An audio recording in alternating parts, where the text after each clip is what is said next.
10 साल के लंबे इंतज़ार के बाद आज ये खुशी सुनंदा और विनोद को मिली है।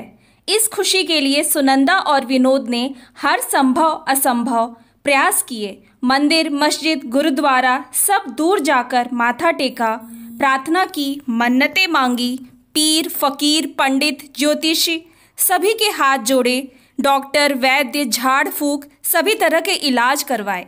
जिसने जो कहा वो किया। आखिर भगवान ने उनकी सुन ली। प्रार्थनाओं का फल आज उन्हें मिल ही गया। अपनी नन्ही परी को गोद में लेकर सुनंदा और विनोद खुशी से झूम उठे। आज उनकी खुशी का ठिकाना नहीं था। इतनी खूबसूरत बेटी को पाकर वो धन्य हो गए थे। ईश्वर ने उनकी झोली खुशियों से भर दी थी। साधारण आमदनी होने के बाद भी दोनों ने अपनी बेटी को बड़े लाड प्यार से पाला, उसकी हर फरमाइश पूरी की। खुद आधा पेट खाना खाकर अपनी लाडो शालू को उसकी मनपसंद महंगी महंगी चीज़ें खरीद कर खिलाई।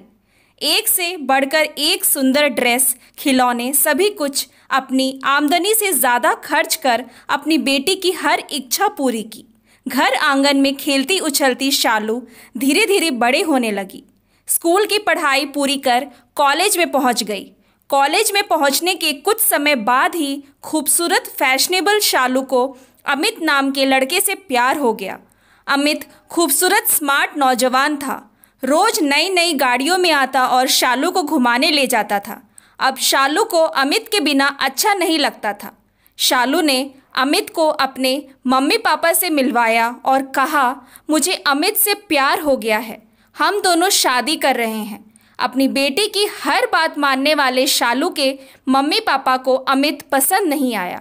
उन्होंने अपनी ज़िद्दी बेटी को पहली बार डांट कर समझाया।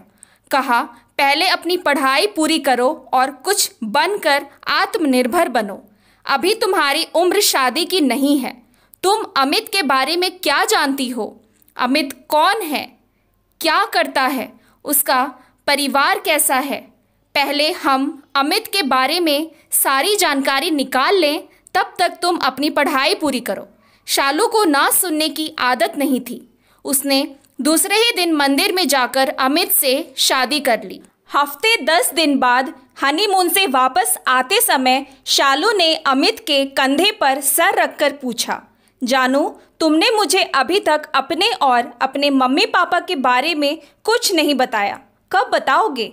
अमित ने कहा, बस थोड़ी देर में हम अपने घर पहुंच रहे हैं। अमित ने एक ज़ोरदार झटके साथ गाड़ी को ब्रेक लगाया। शालू ने कहा, क्या कर रहे हो? ठीक से गाड़ी चलाओ ना। अमित बोला, नीचे उतरो, तुम्हारा घर आ गया है। शालू ने शर्माते हुए बड़े प्यार से बाहर देखा, दूर दूर तक नज़रें दौड़ाई। आश्चर्य से देखती हुई बोली, ये क्या है? झोपड़पट्टी? हम यहाँ क्यों आए हैं? अमित ने कहा, हम अपने घर आ गए हैं। क्यों मजाक कर रहे हो? वैसे ही मुझे बहुत ज़ोर से भूख लग रही है, जल्दी से कुछ ऑर्डर कर दो। घर चलकर पहले कुछ खाएंगे, बाद में जिससे मिलवाना हो मिलवाते रहना। अमित बोला, यह मजाक नहीं, मेरा घर है। अच्छा बाबा, पहले तुम मुझे अपनी आया से मिलवाना चाहते हो तो ठीक है, मिल लेती हूँ। शालू नीचे उतरकर अपनी नाक पर रुमाल रखते हुए अनमने मन से उबड़ खाबड़ कीचड़ भरी गलियों से होती हुई चलने लगी। बोली, तुम्हारे प्यार के कारण एक बार मिल लेती हूँ, बार बार नहीं मिलूंगी। लेकिन सच्चाई कब तक छुपाए छुप सकती थी। जल्दी ही उसे पता चल गया कि अमित एक ड्राइवर है और दूसरों की गाड़ियाँ किराए पर चलाता है। उसे अपनी बेवकूफ़ी का परिणाम जल्द ही समझ में आ गया है। बर्तन धोते धोते शालू ने अपनी आप बीती सुनाई। सुनकर मैं स्तब्ध रह गई। अगले दिन मैंने उससे कहा, तुम तो पढ़ी लिखी थी, तलाक देकर अच्छी नौकरी भी कर सकती थी। शालू बोली, आजकल अच्छी नौकरियां मिलना कितना कठिन है और मेरा तो ग्रेजुएशन भी पूरा नहीं हुआ था। मेरे पापा मम्मी ने मुझसे रिश्ता तोड़ दिया है। मेरे मम्मी पापा ने कहा, तुम हमारे लिए मर चुकी हो और हम समझ लेंगे कि हमारी कोई औलाद नहीं है। रिश्तेदारों ने भी रिश्ता तोड़ दिया है। जहाँ भी नौकरी के लिए जाती थी, लोग ललचाई नज़रों से मुझे देखते थे। अपने आप को सुरक्षित रखने के लिए मैं आप जैसे लोगों के यहाँ झाड़ू पोछा लगाने का काम करती हूँ। मैंने उससे पूछा, तुम्हारी शादी को कितने साल हुए हैं? उसने कहा, 1 साल। फिर मैंने पूछा, तुम अमित के साथ खुश हो? शालू बोली, नहीं मैम, अमित की शराब की आदत के कारण उसकी ड्राइवर की नौकरी छूट गई है। अब वो कोई काम नहीं करता है, दिन भर घर में पड़ा रहता है और मेरी मेहनत की कमाई को शराब पीकर उड़ा देता है। मना करने पर गाली गलौज करता है। मैं उससे नफरत करती हूँ, लेकिन मजबूरी में उसके साथ रह रही हूँ। फिर मैंने शालू से पूछा, तुम्हारे सर्टिफिकेट और मार्कशीट तुम्हारे पास है क्या? वो बोली, जी मैम। मैंने कहा, कल उन्हें अपने साथ लेकर आना। शालू ने कहा, जी मैम। रात को डिनर के वक्त मैंने अपने पति को शालू की पूरी कहानी बताई और उसके प्रति सहानुभूति व्यक्त करते हुए कहा, हम शालू के लिए कुछ कर सकते हैं क्या? इन्होंने ने कुछ नहीं बोला। मैंने थोड़ी देर बाद फिर पूछा, आपने कुछ बताया नहीं? ये बोले, किस बारे में? वही शालू के लिए मैं कुछ करना चाहती हूँ। इनका जवाब था, देखो रागिनी, ज़्यादा भावुक बनने की ज़रूरत नहीं है। हमें इन लोगों के चक्कर में नहीं पड़ना है और बहुत से काम हैं, उस पर ध्यान दो। इन छोटे छोटे लोगों की बातों में नहीं आना है। ये लोग मनगढ़ंत कहानी बनाकर तुम जैसी महिलाओं को बेवकूफ़ बनाकर सहानुभूति बटोरने का काम बहुत अच्छे से करते हैं। ऐसा बोलकर मेरे पति तो रात को जल्दी सो गए, लेकिन मुझे रात भर नींद नहीं आई। मैं शालू के बारे में ही सोचती रही, ऐसा क्या करूं जिससे शालू का जीवन संवर सके। दूसरे दिन शालू अपनी मार्कशीट लेकर आई। हर क्लास में उसके नंबर साधारण थे। 10वीं 12वीं बोर्ड क्लास में भी पासिंग नंबर थे। मैंने कहा, तुम्हारे नंबर बहुत कम हैं। वो धीरे से बोली, मैंने कभी पढ़ाई को सीरियस लिया ही नहीं। मैं तो मौज मस्ती में ही सारा टाइम निकाल देती थी। परीक्षा के टाइम थोड़ा पढ़कर पास हो जाती थी। मैं बोली, अच्छा ये बताओ, तुम्हें और कुछ आता है? सिलाई, कढ़ाई, पेंटिंग? उसने ना में सिर हिला दिया। मैंने फिर पूछा, खाना बनाना तो जानती ही होगी? वो रुआसी होकर बोली, शादी के पहले मैंने कभी 1 कप चाय भी नहीं बनाई थी। मुझे खाना बनाना नहीं आता है। मेरे पापा मम्मी ने मुझे राजकुमारियों जैसे पाला था, लेकिन मेरी एक भूल ने आज मुझे नौकरानी बना दिया है। झाड़ू पोछा बर्तन करना तो दूर, मेरी माँ ने कभी मुझे जूठे बर्तन भी उठाने नहीं दिए थे। शालू का गला भर आया और वह सिसक सिसक कर रो पड़ी। मैंने किसी तरह उसे चुप कराया और उससे कहा कि जो हो गया उसे तो अब हम बदल नहीं सकते, लेकिन आगे भविष्य को हम अच्छा बनाने की कोशिश तो कर ही सकते हैं ना। कुछ भी हो, हमें हमेशा अपनी सोच को सकारात्मक रखना चाहिए। अब तुम्हें धैर्य से काम लेना होगा, सब ठीक हो जाएगा। उसके जाने के बाद मैं फिर सोचने लगी कि मैं ऐसा क्या करूं जिससे शालू का जीवन संवर सके। मैंने यह बात अपनी जान पहचान वालों से और सखियों से कही, लेकिन किसी ने कुछ रुचि नहीं दिखाई। हाँ, थोड़ी बहुत सहानुभूति ज़रूर दिखाई। एक तरफ से निराश होने के बाद भी मैंने उम्मीद नहीं छोड़ी। मैंने ईश्वर से प्रार्थना की, हे ईश्वर, अब आप ही कुछ कीजिए, मुझे कुछ राह दिखाइए। दूसरे दिन शालू सफाई कर रही थी तो स्टोर रूम में एक कोने में सिलाई मशीन देखकर वो बोली, मैम आप कपड़े सिलते हो? हाँ, मैंने सिलाई में डिप्लोमा और फैशन डिज़ाइनिंग कोर्स किया है। पहले बहुत से डिज़ाइनर ड्रेसेस बनाई हैं, लेकिन अब नहीं बनाती हूँ। शालू बोली, मैं भी कभी कभी सिलाई मशीन चलाकर अपने कपड़ों की फिटिंग करती थी। अच्छा, तुम्हें सिलाई मशीन चलाना आता है? मुझे आशा की एक नन्ही सी किरण दिखाई दी। मैंने उससे कहा, क्या तुम पुराने कपड़ों और रेडीमेड कपड़ों पर सिलाई लगाने का काम करोगी?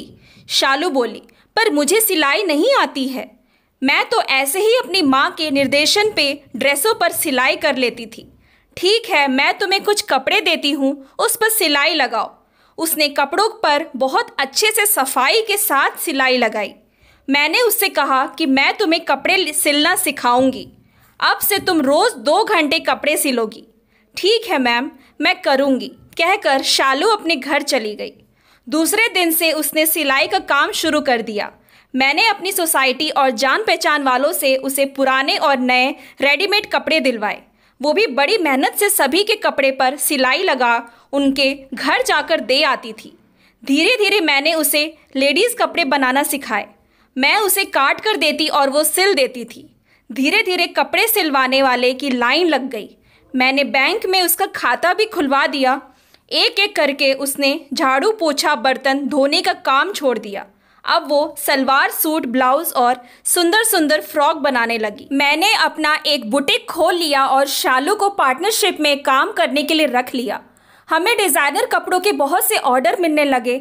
मैंने एक दिन शालू से कहा, अब तुम इस काम से थोड़ा समय निकाल कर अपनी अधूरी पढ़ाई पूरी कर लो। उसे भी यह बात अच्छी लगी। उसने पूरी मेहनत और लगन से अपना ग्रेजुएशन पूरा किया। साथ ही साथ उसने फैशन डिज़ाइनर कोर्स भी कर लिया। शालू अब नए नए डिज़ाइनर कपड़े बनाना भी सीख गई थी। उसकी अच्छी आमदनी होने लगी। उसके अंदर एक नया आत्मविश्वास जाग गया था। अब अमित की गाली का उसे मुंह तोड़ जवाब देना आ गया है। पहले वो चुपचाप अमित के अत्याचार सहती थी, लेकिन अब वो अमित के उठे हाथ को पकड़कर ममोड़ना सीख गई है। मैंने एक दिन शालू से पूछा, अब तो तुम आत्मनिर्भर हो गई हो, अब तुम अमित को तलाक देकर किसी अच्छे लड़के के साथ दूसरी शादी कर सकती हो। शालू बोली, नहीं मैम, मैं अब दोबारा शादी नहीं करूँगी। मुझे अब किसी भी पुरुष पर विश्वास नहीं है। अगर मेरी किस्मत में पति सुख होता तो अमित ही अच्छा लड़का होता, यूं छल कपट नहीं करता। रही तलाक की बात, तो मैं कभी अमित को तलाक नहीं दूंगी, क्योंकि अगर अमित को तलाक दे दिया तो वह फिर किसी लड़की को धोखा देकर शादी कर उसकी ज़िंदगी खराब कर देगा। अब ना तो मैं अमित के साथ रहूंगी और ना उसे तलाक देकर आज़ाद करूंगी। फिर आगे भविष्य में क्या करने का इरादा है, मैंने पूछा। शालू बड़े आत्मविश्वास से बोली, मैं इसी काम को विस्तार से बढ़ाकर अपनी एक नई पहचान बनाऊंगी और मेरी जैसी ज़रूरतमंद लड़कियों की मदद करूंगी। जैसे आपने मुझे आत्मविश्वास जगाया है, वैसे ही मैं भी किस्मत की मारी लड़कियों को सहारा देकर उनका आत्मविश्वास जागृत करूंगी। खूब मुझे तुमसे यही उम्मीद थी। मैंने उसकी पीठ थपथपाई। मैं शालू के मम्मी पापा से जाकर भी मिली और उन्हें बहुत समझाया कि शालू से गलती हो गई है, उसे माफ़ कर दीजिए। शालू अपनी गलती के लिए बहुत शर्मिंदा है, साथ ही साथ पश्चाताप भी कर रही है। मैंने उनसे कहा कि अगर आपकी कोई बहुमूल्य वस्तु कीचड़ में गिर जाए तो आप क्या करोगे? उन्होंने तुरंत कहा, उसको हम कीचड़ से निकाल कर धोकर साफ करके फिर से रखेंगे। मैंने कहा, बिल्कुल सही कहा आपने। शालू भी तो आपकी बहुमूल्य बेटी है, वो भी तो दलदल में फंसकर गिर गई है, उसे नहीं निकालोगे क्या? सुनंदा और विनोद को मेरी बात समझ में आ गई। उन्होंने अपनी लाडली बेटी शालू को फिर से अपना लिया। आज शालू का कारोबार बहुत फैल चुका है। अपने मम्मी पापा के साथ रहकर शालू बहुत सी बेसहारा महिलाओं की मदद कर रही है। शालू ने एक संस्था खोली है और उसने अपनी संस्था का नाम रखा। Thanks for watching. Please like and subscribe my channel.